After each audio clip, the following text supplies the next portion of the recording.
Welcome to another edition of the ISB podcast. I'm your host, Sahil, here with Roycito. We think he's somewhere in there. Vamos Argentina, carajo. Hoy soy argentino 100%. Vamos Argentina. That's what I'm talking about. I thought I saw a Peruvian jersey there, Roy. That was just my blinds on the window. Blinds, I was out there. Yeah. Blinds. Nope. So for everyone out there, we're of course covering the last match day of the first round, the group stage of Grupo A in the Copa America. And we made our predictions, Roy, before the tournament started. And I believe you did pick the two teams that are going through. So I sure did. As expected. I was very confident in my predictions. I would call them more like revelations or visions rather than predictions in this case. I said Argentina number 1, going through with 3 wins, and Canada number 2, surprising the world and taking advantage of a Chile and Peru who has failed in their generational shift of players. Neither team has been able to transition to a new era with new players, with new talent. They're still relying on the old guys, and the old guys are not going to cut it in 95 plus degree weather in the United States of America. I'm sorry. They're just not going to do it. Peru's starting a 40-plus-year-old Guerrero. That's when you know Peru is not making it through. They're just not going to make it through. Come on. Okay. So let's start with Argentina first, and then we'll get into Canada. I mean, were they even really troubled at all in this group stage? Were they troubled at any point? Didn't feel like it, right? Yeah. I mean, I never felt in any of the games that the win was in danger. Each of the games, they ended the first half 0-0, though. That's pretty crazy. I guess they get off to a late start in these games, but the quality was always there. And the style of play is consistent. The domination is consistent. They outpossess dramatically. They outshoot dramatically. And they are so crafty in their attacking possession. And now they have a decision to make, because Lautaro Martinez is now the leading goal scorer in Copa America, having only started 1 game. Yeah. What does that say about Julian Alvarez? This is a really difficult decision, and you could tell every time he scored, he was a man on a mission. He was pissed off. He wants to start. He doesn't want Julian Alvarez to take his spot. He's been a very criticized player for years. In the Argentine press, Argentine fans, for years, they've said, this guy's not up to par. When is he going to fire for Argentina? And he's in the last, couple tournaments, it's starting to show up. Yeah, he's starting to show up. Yeah. He was the starter for the most part in the World Cup. Kind of started to lose his role. Julian Alvarez came through. He had his goal against Canada, right? I believe he scored. Yeah, he scored a goal against Canada. But Lautaro, he has been showing that he should be first choice forward for this national team. Yeah. He has been playing spectacularly well. He's been finishing most of his chances. He had a pretty bad miss last game. Kind of embarrassing. He tried to do that little chip, and it didn't work out for him, but it worked out for him 2 times in a row against Pedro Gallese. So, and if I'm Scaloni, which was funny to see Scaloni in his little dark room in the box after his red card. It was amazing. Did you notice after halftime that Argentina was standing on the field ready to go like 4 minutes before Peru was? That was hilarious. For those out there who didn't know, the Argentine coach Scaloni was punished, so to speak, for having the team come out late during halftime, which of course Roy said he loved, but there are consequences apparently in this Copa America. I didn't think they would punish him. I thought they would get away, but eventually something had to happen. But yeah, it's an interesting one. Argentina, what they showed today is they are the deepest team in this tournament. Yep. They had 8, 9 changes. Yeah. They started Paredes, they started Lautaro, they didn't have Messi. Di Maria was taking every single free kick.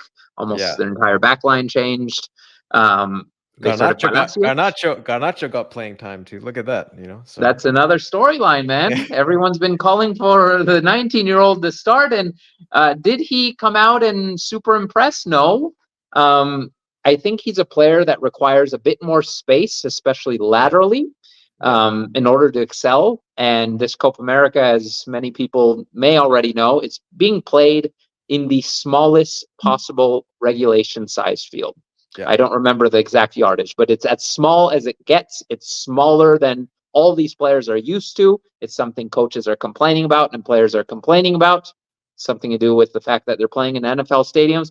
But Garnacho needs a bit more space laterally, which is why you didn't see him do his magic. You didn't see him do the same magic he does for Manchester United. So I don't know. I don't think he's ready to start for a national team of this caliber.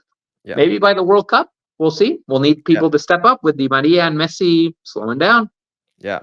All right. So Argentina through, we can kind of put that to rest. Same thing on the other side of it, Peru. I'm sure you don't want to talk too much about this, Roy, but Argentina didn't help them out today and they go home. I thought the brotherly love would come through today. I was hoping for some little agreement before the match, or maybe a little agreement at halftime. I said, hey, just take it easy, Lautaro. Take it easy on me, please. Take it easy. But no, there was none of that going on. I was really hoping Peru would come away with a 1-0 win. I was rooting for that.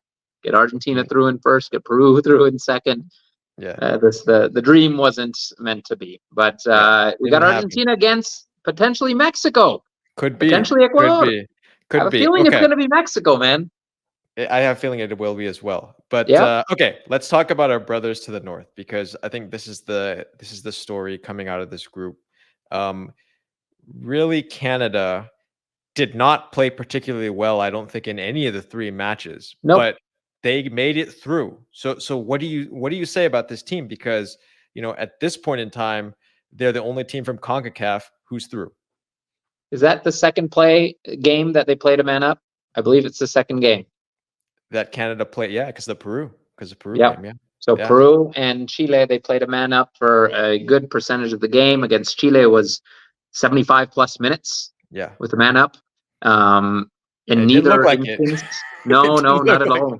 Against Peru, they looked worse after they went a man up. Against Chile, they didn't dominate. They didn't get too many chances. Alphonso Davies is not standing out in the way you would expect him to. Neither is Jonathan David. Neither is Kyle Larin. Schaffelberg is doing well for the most part, but I don't know, man. This team, it's not giving that signature Jesse Marsch high press, high intensity, high risk style. It seems to be that he's resorted to a more thoughtful, more methodical, more risk averse style of play. But these players, I don't know. It's just not pretty soccer whatsoever, but they're getting through, and whatever they're doing has worked. It's been a lot of luck in their case. Let's be real. It's similar. It's the opposite of what the USA is going through. Just USA, horrible decision led to them losing against Panama. In Canada's case, it's horrible decisions by the other team that's leading to them tying and winning games that they probably shouldn't.